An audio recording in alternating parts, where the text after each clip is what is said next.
majina naitwa George Colonel Chipeta. Mkazi George Colonel Chipeta.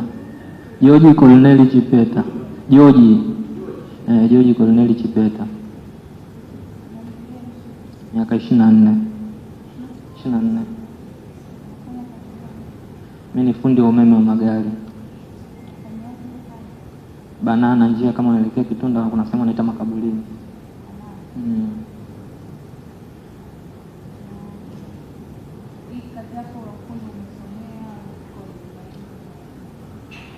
Nilisomea VETA Chang'ombe.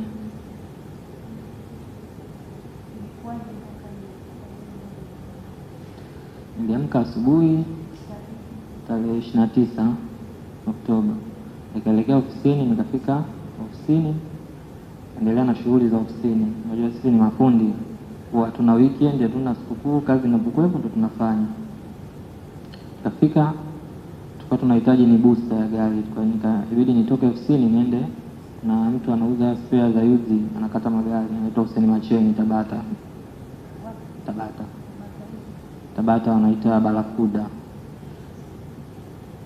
Nilipofika pale nilifanikiwa kufika, lakini sikufanikiwa kumpata. Ilikuwa ni jioni, mida saa natoka ofisini ilikuwa ni kama saa 9 hivi, na nikafanikiwa kufika, sikufanikiwa kumkuta. Nikakuta ofisi imefungwa. Sasa wakati narudi nikawa napita nje ya machinjioni kutokea Vingunguti nikiwa na pikipiki yangu. Maana mimi huwa natumia usafiri wa pikipiki kwenye shughuli zangu za kutafuta spare. Wakati narudi sasa napita njia ya Vingunguti kufika darajani, na nikatamaki kuona watu wakawa wanarudi kutoka barabara kubwa Nyerere Road, wanarudi huko wakiwa wanakimbizana. Kama nilipotamaki nikasimama kwanza hivi. Niliposimama mbele yangu nikafanikiwa kuona defender. Niliona defender ya polisi, nikasema nikapata na hofu, nikageuza pikipiki nikawa naondoka. Hapo ndipo nikapigwa risasi ya nyuma mguu.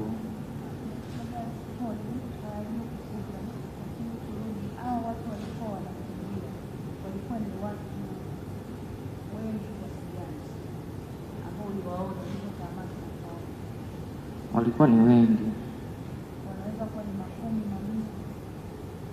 makumi kama 50, 70 wanarudi wanakimbia kwa wao ilikuwa ni nyuma yao. Maana mimi ndo nilipokuwa naelekea. Gari ilikuwa inawafuata barabara ya umma au hii ni barabara ambayo inaingia machinjioni ya darajani kwa Vingunguti. Kisha pandisha daraja. Sasa mimi nilikuwa kwa chini, ndio nataka nipandishe daraja. Sasa walikuwa wanaonekana ndio walikuwa wanafanya sijui ni fujo, vurugu huko barabarani.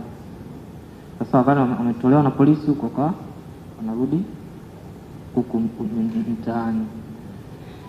Mimi nilipotamaki kuona ile polisi, nikageuza pikipiki yangu nirudi nilipotoka, kwa sababu tayari kuna machafuko, mimi siwezi nikaenda na huko naona polisi wanakuja. Nilipogeuza pikipiki yangu nikapigwa risasi ya nyuma kwenye paja hapa.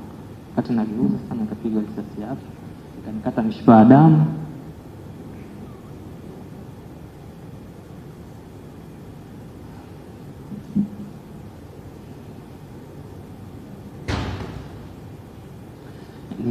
Nikaenda mbele kidogo, nikalaza pikipiki yangu, nikaanguka chini.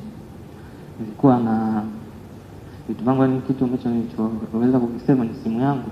Baada nilivaa koti yangu leo kafunga leo na mifuko, nikachomekea sehemu ya ndani. Kuchomekea kwa walifanikiwa, wale watu walifanikiwa kunisearch, wakachukua vitu vilivyokuwa mfukoni, bali kama kuna kitu nimetia. Nilipochomekea vile